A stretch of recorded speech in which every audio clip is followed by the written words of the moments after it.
Hello, my name is Stuart, the unrepentant atheist, back with yet another video. So, what I want to talk about today is extra biblical evidence for Jesus and for the crucifixion and some of the events which are recounted in the Gospels, the New Testament. So, it's quite frequently I'm debating Christians online, and I'm saying to them that um, the Bible can't be used to prove the Bible. And then they come back and they say to me, well, there are historical sources outside of the Bible which corroborate the main events of the Bible. Well, this is, I get a little tired of having to go over this time and time again with Christians, but let's talk about Josephus, because Josephus is the one historian that Christians usually go to first. You say to them, well, the New Testament is not historical. They'll say, well, we've got Josephus. Like suddenly Josephus validates everything, the mundane and the supernatural events and the spectacular miracles and the resurrection which are narrated in the Gospels. Like they'll just say, well, we've got Josephus and checkmate. No, that's not how it works. Now, look, I'm not a scholar of ancient documents, and you only have got to go to the Wikipedia page on Josephus. Do your own reading. I've been through it, but I already had some thoughts about Josephus because obviously I've watched some programs about it. I know roughly what Josephus is talking about, or rather, what is in Josephus. I know a bit of the context about the historian and the history of the manuscripts, etc. But I'm not going to go into that in any great detail because it will just take too long. And frankly, I'm not qualified. I'm not the person. You know, you need to go to proper scholars if you want that kind of thing, because I just give you my personal view, and then you can either agree or disagree. So yeah, so Josephus was a Roman Romano Jew who lived in the first century AD. I believe that he was born um, somewhere around after the death of Jesus, and he lived to be about 70 years old or something. But what he wrote about Jesus um, was mainly somewhere around 70 AD. So we're talking about 40 years after the death of Jesus. He's writing, um, or rather, he's claimed to have written certain things. And I understand that the the principal work, the Antiquities of the Jews, was an extremely popular book among Christians, going back several hundred years, or 200-300 years. It was the most commonly owned book. It was the most commonly owned book after the Bible.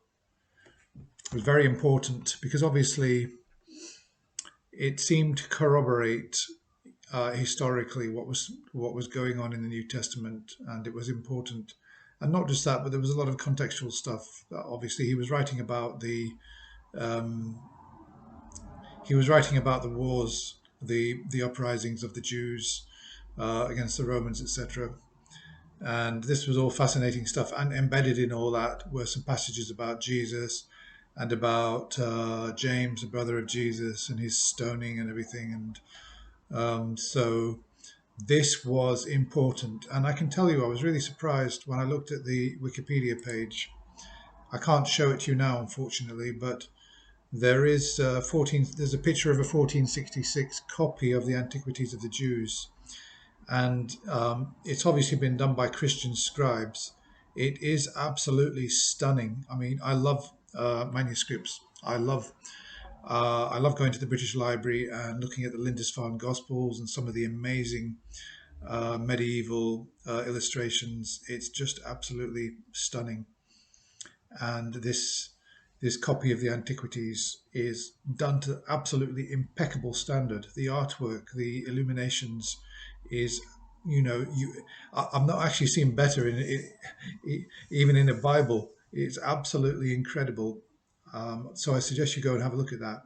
Stunning work, and they only reserve this level of artistry for the absolute best. And obviously for medieval Christians or for Middle Ages, for those times, um, the Bible was the book, and if you were a wealthy family, you would have a Bible well illuminated, you know, impeccable, beautiful, best paper, beautifully bound and everything, because it was a sacred book. But next to it would be Antiquities of the Jews, and this is an amazing manuscript. It really is. So yeah, they only did that kind of work on documents which they considered to be high truth. So there were no, up until relatively recent times, the writings of Josephus are on Jesus, the passages on Christianity were considered to be wholly authentic up until the last 100 years or so, when scholarship really got going on this. And you know, with more and more work, more scholars coming in, and in a way, Christianity becoming less of a force, because I mean the universities, Cambridge, Oxford, etc. I mean, strictly speaking, they were secular institutions, but they were dominated by, in a way, Christian thought. And so, in terms of scholarship, it wouldn't have been the done thing. I mean, I know they had philosophers who were arguing for a material world and everything, and they had atheist philosophers, but to undermine in such an open way Josephus, I believe, in those times would have been almost blasphemous. And so we had to wait until the 20th century for really for scholarship to get going on Christian apologetics and documents which supported Christian apologetics, because you'd be out of a job if you. But fortunately, we've got to the stage now where they've done some fantastic work with scholarship. But let's just have a quick look and see essentially what is said in the Testimonium Flavianum, which is which is work of Josephus, Book 18, Chapter 3. So this is what he's writing. About this time there lived Jesus, a wise man, if indeed one ought to call him a man, for he was one who performed surprising deeds and was a teacher of such people as accept the truth gladly. He won over many Jews and many of the Greeks. He was the Christ. And when, upon the accusation of the principal men among us, Pilate had condemned him to a cross, those who had first come to love him did not cease. He appeared to them, spending a third day restored to life, for the prophets of God had foretold these things, and 1,000 other marvels about him. And the tribe of the Christians, so called after him, has still to this day not disappeared. Now, okay, so that's what he is purported to have written. Now, if you think that Josephus was a first century Jew, now understand he wasn't a Christian. He wasn't a Christian, he was a Jew. And it strikes me that for him to have made some of these statements would really be blasphemous from a Jew, because obviously Jews don't accept that Jesus was the Messiah. They just don't. And so for Josephus to say some of what he says in here, some of the statements, it seems to me highly unlikely that he could have made these statements, being the Jew that he was. I mean, his statement, he was the Christ. Yeah, he appeared to them, spending a third day restored to life. So he's actually speaking about the resurrection as if it really happened, and this excited It still excites a lot of Christians today because here is a historian actually confirming the resurrection, and he's just not. Because even if it was his opinion, even if this was genuinely what he said, which it really couldn't be with him being a Jew, he would have to convert to Christianity if he really believes what he's saying here. But even if he was reporting this 40 years after the purported events, it doesn't make it true. This is the thing that a lot of Christians don't understand, that because something is reported and claimed doesn't necessarily make it true. Even if it's a historian who has reported on many true things which are corroborated in other sources, saying that Jesus appeared restored to life after being crucified does not mean that it actually happened.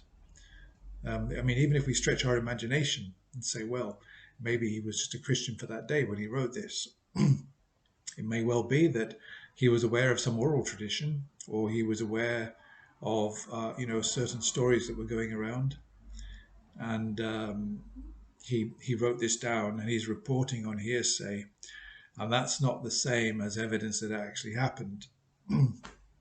But we don't really need to go that far, because the vast majority of modern scholars have basically rejected not the whole of this passage, but they believe that certain things have been inserted or interpolated by later Christians.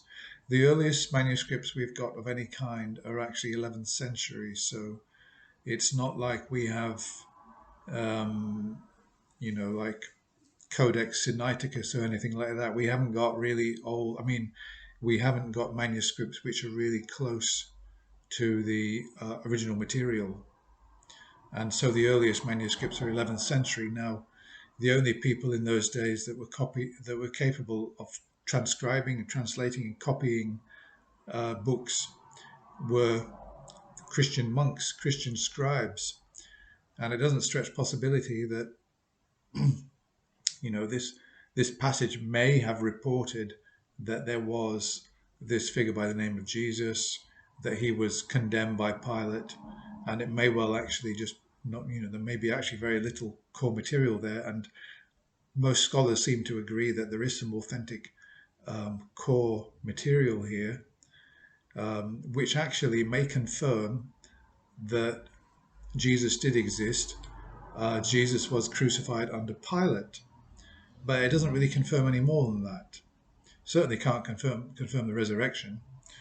There are scholars who reject, of course, like Richard Carrier, who's a mythicist. I believe he would reject this completely as complete Christian forgery. But most scholars, there are some scholars, obviously Christian scholars, who believe the material is all authentic, but the vast majority believe that somebody's tampered with this and added one or two things to try and boost the case for Christianity. And I think in all likelihood, with Josephus being a Jew, that probably is the case. But of course, I'm no expert, and so that's just my opinion based on the limited reading that I've done. So you may know more than me, and you may have some opinion on it. And obviously, if you're a Christian and you're coming to this material already, you may be suffering from confirmation bias. It would be nice to hear what some Christians have got to say about this particular passage. There's another passage which appears, which actually scholars are more or less confident is not an interpolation, is not a forgery, and it namely mentions James, the brother of Jesus, was stoned. He was executed, and this is thought to be authentic. And actually, that's quite understandable. Again, it's authentic. It doesn't mean that it actually happened. This is the thing. It doesn't mean it actually happened. When we say it's authentic, what we mean is it's believed and argued, and there's evidence to support the proposition that Josephus actually wrote these words himself, and that it's not an interpolation. So treat that with caution. Being authentic doesn't mean it actually happened. It just means that Josephus really wrote it. But he's writing years and years. Although I believe that James was executed later on, so if he did write it, it was much closer chronologically to when he was writing it compared with the death of Jesus. So um, it's a big topic actually. There's a lot of material on it. He was a prolific writer. I might even try and get a copy myself in English. I've not really seen it in any bookshops. I'm sure it must be available. Looks like an interesting document to read. Not so much for the Jesus parts, but just generally as history. I believe that Josephus is incredibly important in Jewish history. He recording Jewish history from those times, and that he has even recorded some Jewish history from biblical times that don't appear in the Bible. So he is regarded as very important. And but because he's so important, this is why these interpolations have appeared in the Middle Ages, most likely, or before that, and why Christians so often go straight to Josephus. You say, well, there's no evidence for the resurrection. They'll go straight to Josephus, say, well, Josephus recorded it. And, well, no, that's not. Even if Josephus recorded it, it doesn't make it true. But these are interpolations anyway. Well, that's all I've got to say. There are some other things. There's Tacitus. There's somebody else a Roman emperor, who was commenting on how to deal with Christians. He was asking advice. I can't remember his name, but I'll come back to it. I want to look at these and put them up, and maybe get some discussion going on it, because I think it's good that people look outside the Bible for evidence, but I don't think Josephus is it really. It doesn't really confirm that much. It may confirm that there was a Jesus. It may confirm that he was crucified, but it doesn't really confirm anything else. Okay, that's all for now, guys. I'll speak to you again soon. Bye.